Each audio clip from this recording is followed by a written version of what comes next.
बाबा विजेंद्र, आप देख रहे हैं द डायलॉग। हेमंत ऋतु गुजर गया। इस ऋतु का अवसान हो चुका है। हम शिशिर ऋतु में प्रवेश कर गए हैं। माघ चल रहा है। हेमंत ऋतु का समाप्त होना और हेमंत की राजनीति का समाप्त होना दोनों दो विषय हैं। सियासी जो तूड़ कलाम चल रहा है देश में, पूरा देश स्तब्ध है। पूरा देश अब चिंतित है। चाहे पार्टी के भक्त हों, पार्टी के विरोधी हों, देश का जो आम जन है वह स्तब्ध है कि हमारे पुरखों ने कैसी राजनीतिक विरासत हमें छोड़ के गए और आज की राजनीति किस तरह बेलगाम, बदजुबान, बदचलन, ये जो छिनाल राजनीति है, पूरा देश शर्मसार है। पाटलिपुत्र का इतिहास, गौरवशाली इतिहास, वो इतिहास बदल गया। अब पलटीपुत्र का इतिहास सामने है। बिहार जो ख्यात था लिट्टी चोखा के लिए, बिहार ख्यात हो गया धोखा के लिए। हम इस पर विचार करेंगे। देश एक राजनीतिक साइक्लोन से बाहर भी नहीं निकल पाया कि सियासत का जो नया उंगली माल है, वो उंगली माल गर्दन काटने के लिए खड़ा है। अब किसकी बारी? अब किसकी बारी? बिहार में मौत तेजस्वी यादव की भी होती है और उससे बड़ी मौत नीतीश कुमार की होती है।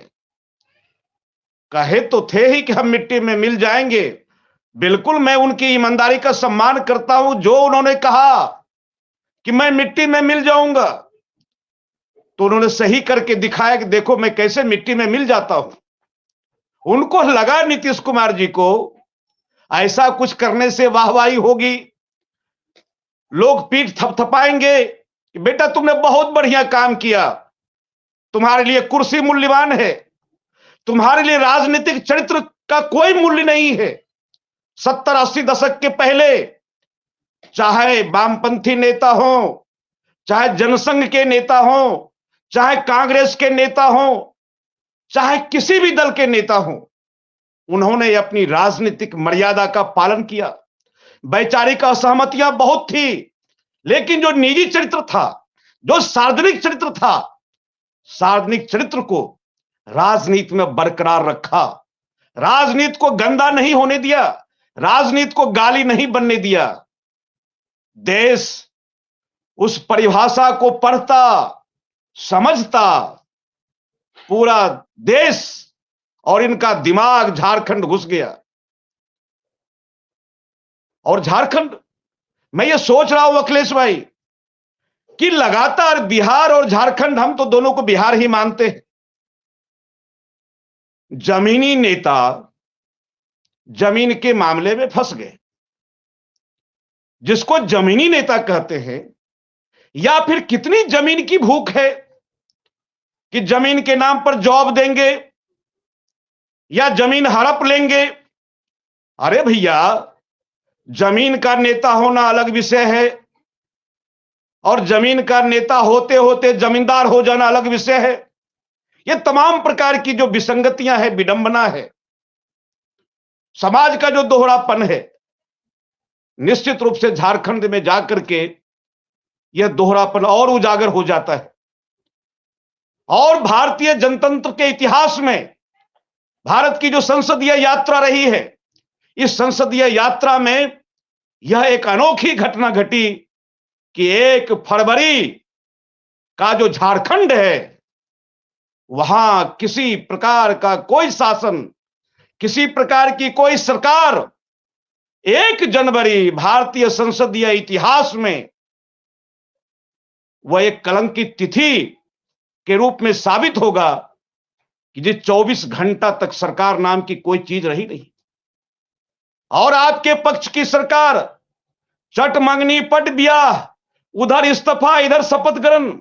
आखिर क्या मजबूरी थी कि 1 फरवरी 24 घंटा लग गया? राज्यपाल संविधान के प्रतिनिधि हैं, वो संविधान पीठ पर बैठे हुए हैं, वे सबके हैं। यह जो विडंबना हुई है, किसी सरकारी दल के वे प्रतिनिधि नहीं होते हैं, बल्कि संविधान के रक्षक के नाते होते हैं।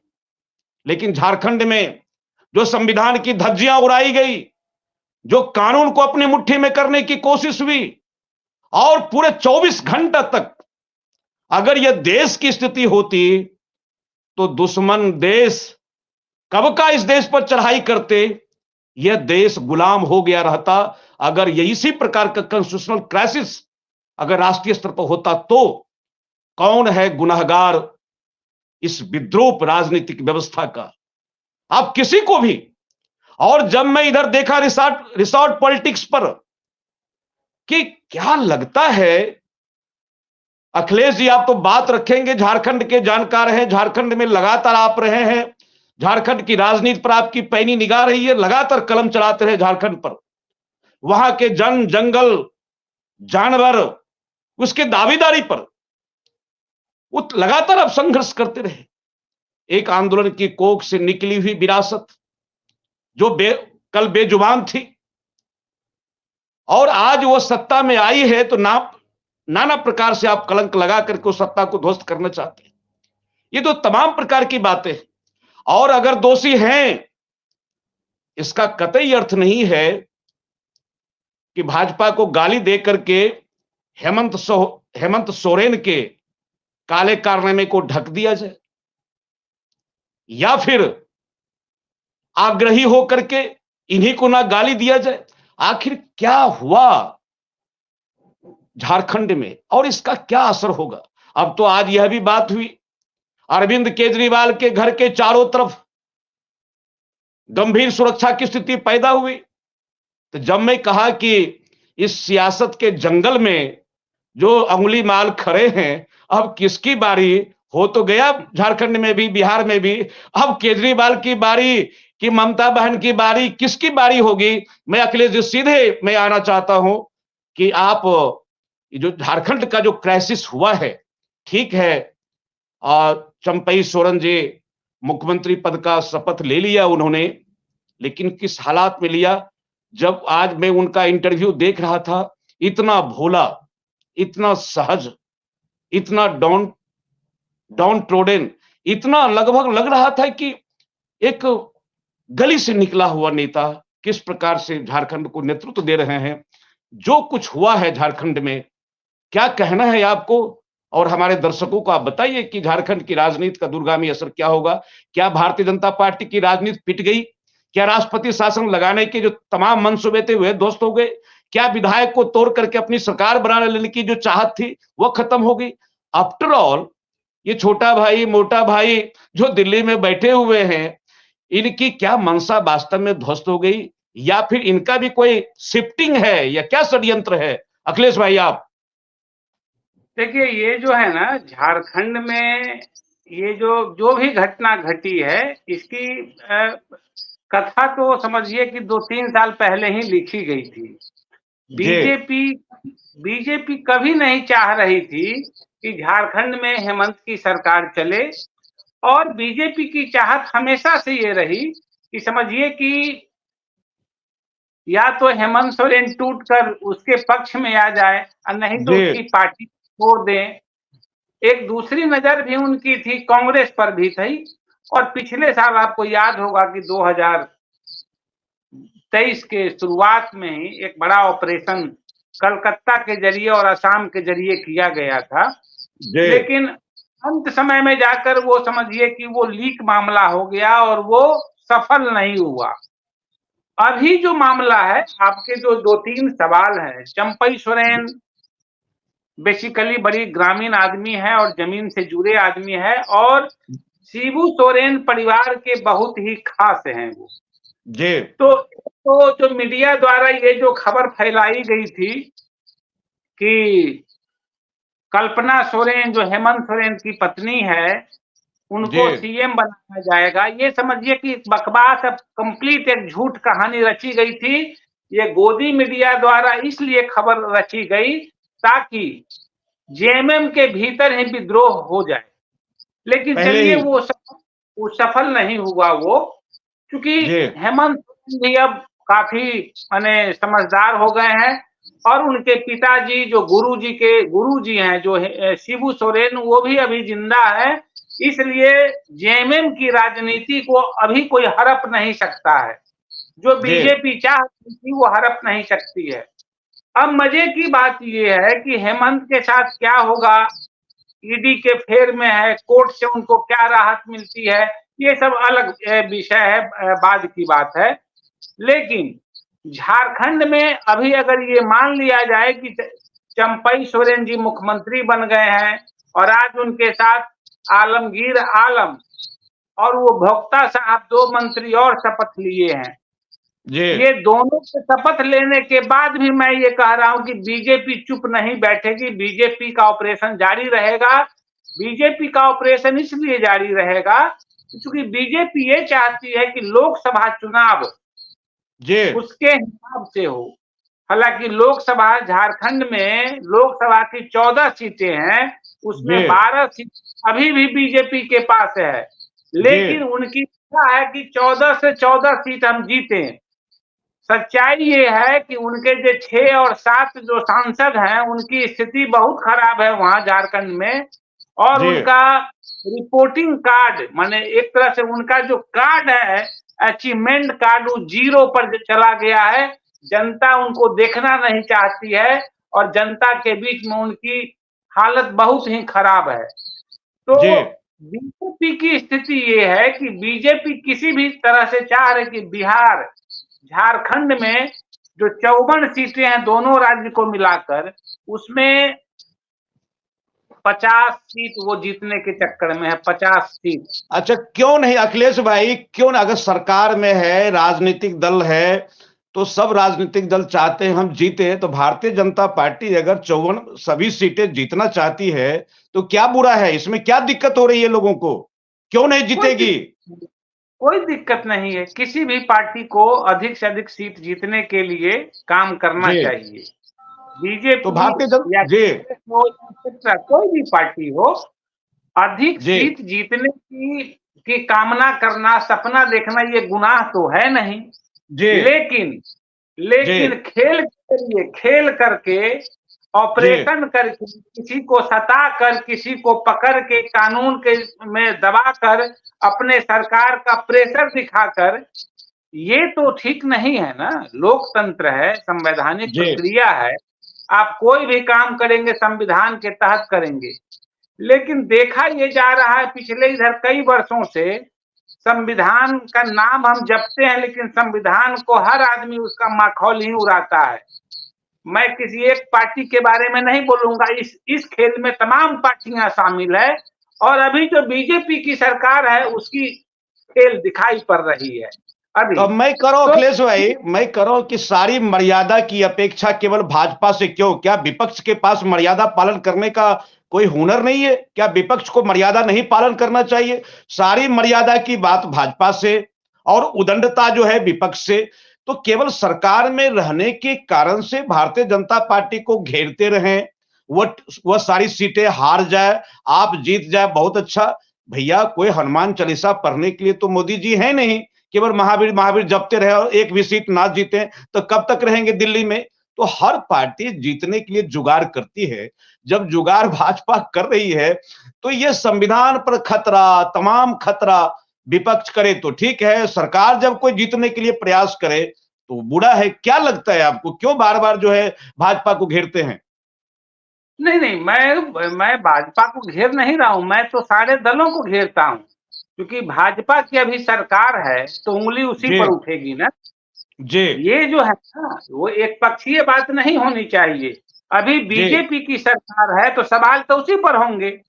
जी जिसकी सरकार होगी उसी पर, कानून व्यवस्था उनके हाथ में है, एक्शन वो लेते हैं, विपक्षी पार्टियों को वो दबाते हैं, विपक्षी पार्टी के खिलाफ वो काम करते हैं। तो सवाल, सरकार कोई दूसरी है क्या? सरकार कोई दूसरी नहीं है।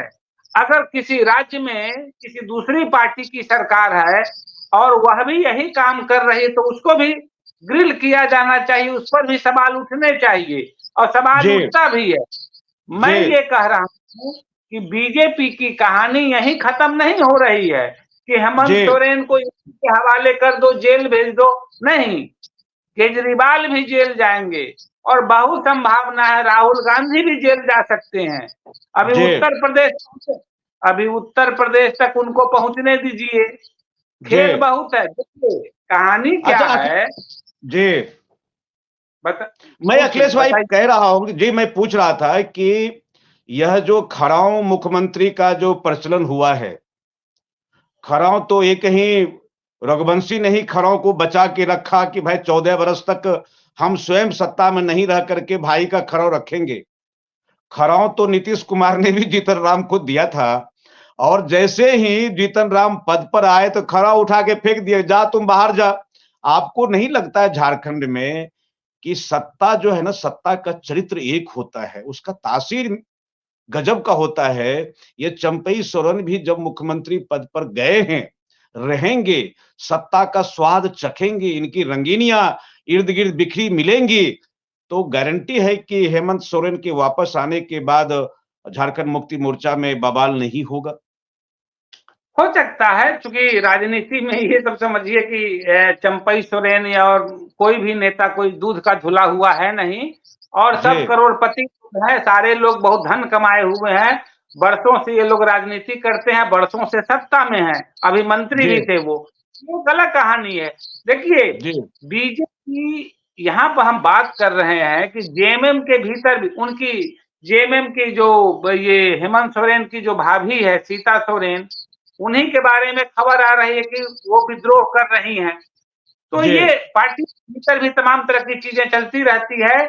और सबसे बड़ी बात ये है कि कांग्रेस आजादी की से लेकर आज तक 12 से 14 बार कांग्रेस पार्टी ही टूट चुकी है, अलग अलग पार्टी बन गई, और कई जी पार्टियों, कांग्रेस अलग हुई, कई जी पार्टियों की सरकार ही देश में चल रही है। जी बंगाल को ही लीजिए, उधर जो है क्या नाम है, ये आंध्र प्रदेश को लीजिए, तो ये तमाम चीजें चलती है। ये मैं ये जी कह रहा हूं कि जेएमएम भी टूट सकती है, सारी चीज टूटेगी। सवाल यहाँ पर ये है कि कोई एक पार्टी टूटती है, चलिए उस अलग विषय, कोई पार्टी उसको तोड़ दे, ये एक बड़ा महत्वपूर्ण है। कोई जी पार्टी अपने लाभ के लिए उसको खराब करे, और बीजेपी इसमें काफी आगे अभी है। बीजेपी, अभी आप देख लीजिए, बिहार में ही जो घटना घटी है, बिहार में, अब तो झारखंड के बारे में जानकार कई लोग ये भी बोल रहे हैं कि कि अपने जिस दिन वो दिए, इस्तीफा दिए, उसी दिन उन्होंने ओथ ले लिया। जी और ये जो झारखंड में 48-50 घंटा के बाद उनको आप ओथ दिला रहे हैं, तो ये नीतीश बाबू को दिखाई नहीं पड़ता? उनको तो सवाल करना चाहिए ना। बड़े बिल्कुल ज्ञानी बिल्कुल बनते हैं, अति जी मर्मज्ञ आदमी है, सामाजिक आदमी है, और काफी समाजवाद के नेता हैं। तो उनको तो इस पर सवाल बीजेपी वालों से पूछना चाहिए।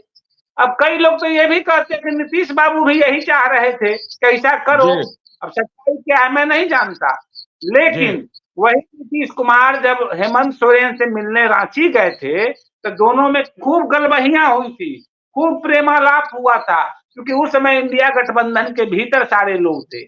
और आज जी आज क्या हो गया? लेकिन कानून व्यवस्था संविधान सबके लिए अलग अलग नहीं होता है ना भाई।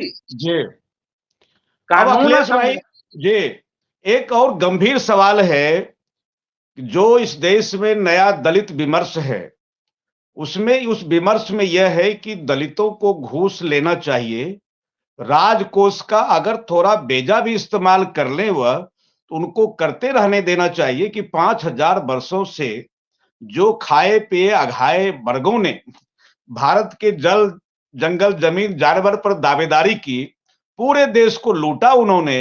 अगर कोई आदिवासी 10 साल 20 साल मुश्किल से सत्ता में आए हैं, अगर थोड़ी सी लूट उनसे हो भी गई तो आदिवासियों को, दलितों को थोड़ा बहकने का मौका मिलना चाहिए, थोड़ी छूट मिल। मजबूती आई है क्योंकि सरकार बच गई। और सबसे जी बड़ी चीज ये है कि बीजेपी जिस सहारे ईडी के सहारे खेल कर रही है वो अभी सफलीभूत नहीं हुआ। यह एक बड़ी बात है। आगे क्या होगा हम नहीं जानते हैं क्योंकि बीजेपी भी अपना खेल करेगी। बीजेपी का निशाना केवल ये है लोकसभा चुनाव। लोकसभा चुनाव में उसको सारी सीटें जीतनी है और वह सीट जीतने के लिए जो भी खेल संभव है लोग करेगा। हर पार्टियां करती है, लेकिन सवाल तो उठेगा उसी पर जो संविधान और लोकतंत्र को ताक पर रखकर खेल करेगा, उस पर सवाल उठेंगे। बिल्कुल बिल्कुल, लोकतंत्र को ताक पर रख करके जो सियासी खेल चल रहा है, जो सत्ता बाजार है, इस सत्ता बाजार को तो अब सट्टा बाजार कहना चाहिए। हाँ, ये सत्ता बाजार नहीं, ये सत्ता बाजार तक तो ठीक है, लेकिन ये जो सट्टा बाजार है, जो हॉर्स ट्रेडिंग है, और विधायक को जो है बिल्कुल वस्तु के तरह, कमोडिटीज के तरह, भेड़ बकरी की तरह वह जो है बिल्कुल कहीं कैद में रखा जा रहा है, लेके भागा जा रहा है, छीना झपटी का डर, लूट जाने का डर। ऐसा जो कमजोर, दब्बू, सिद्धांतहीन, दिशाहीन जो हमारा नेतृत्व बन करके आ रहा, उभर करके आ रहा है, ये भारतीय लोकतंत्र के लिए खतरा है। किसी भी दल के लिए खतरा है कि इतना अविश्वास कि जिसको हम वोट देते हैं वह कल उसको कोई पकड़ करके बस में भर देगा, रिजॉर्ट में कैद करके रखेगा, या उसको कोई लूट लेगा। जब इस लोकतंत्र में जनप्रतिनिधि के लुट जाने की स्थिति बनी हुई हो तो जनता के अरमान का क्या होगा? आप देखते रहिए। इन्हीं सवालों के साथ में हम लगातार आपके पास आते रहेंगे।